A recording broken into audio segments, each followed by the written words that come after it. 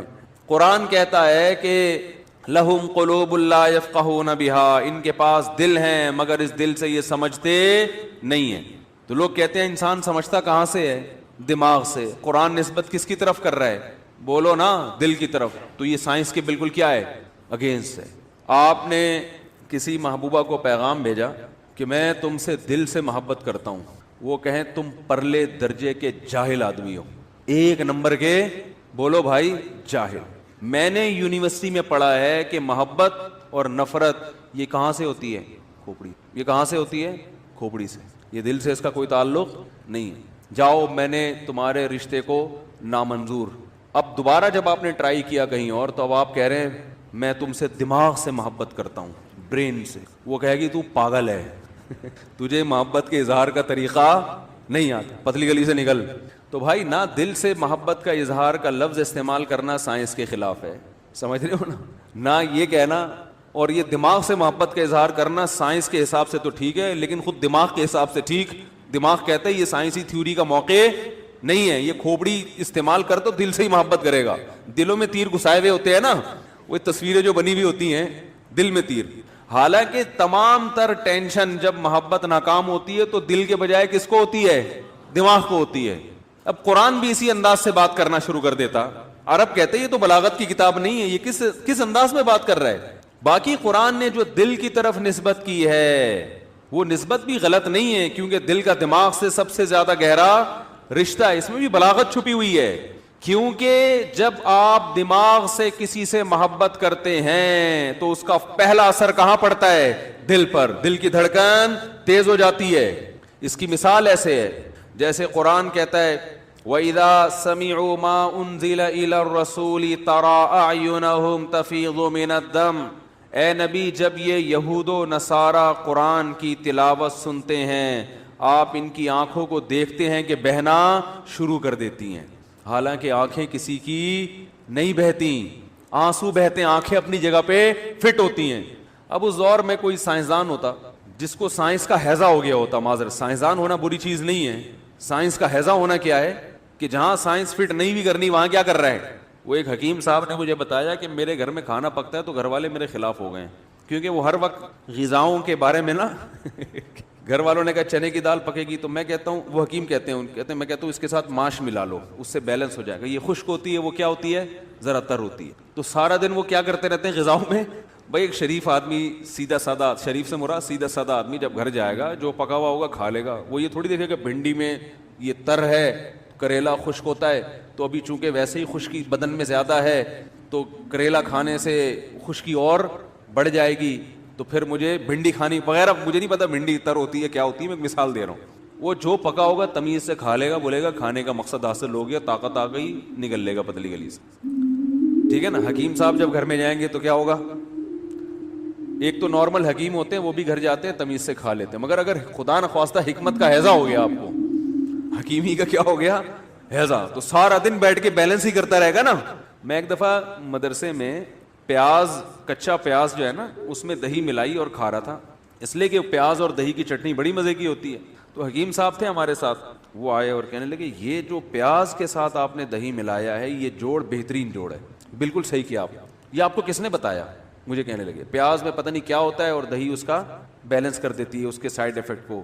یہ آپ کو کس نے بتایا؟ میں نے کہا مجھے نہیں, مجھے تو مزہ آ رہا ہے بھائی کھانے میں. سیدھے سیدھے پیاز دہی کا ملاپ کیا ہے؟ ہٹو بچو ہے, خاندانی ملاپ. ہم جو شربت میں نیمبو ملا کے پیتے ہیں اس لیے تھوڑی کہ وٹامن سی کا تناسب اس میں بڑھ جاتا ہے اور پھر وہ اس سے آپ کی جو امیون سسٹم ہے, جو ہمارا جو دفاعی نظام ہے, وہ وٹامن سی سے کیا ہوتا ہے, بول لو نا, مضبوط ہوتا ہے نا, وہ بڑا مضبوط ہو جاتا ہے. اب آپ نے کہ جی نیمبو اس میں ڈالا جائے تو وہ سسٹم ٹائٹ ہو جاتا ہے, اور یہ بھائی ہمیں تو مزہ آتا ہے یار لیمو نچوڑ کے شربت میں پینے سے. وہ آپ کی تحقیق ہوگی وٹامن سی, ہم تو وٹامن سی کو کہاں بھیج چکے ہیں, بولو بھائی بھیج دو اس کو, مزہ آ رہا ہے بھائی.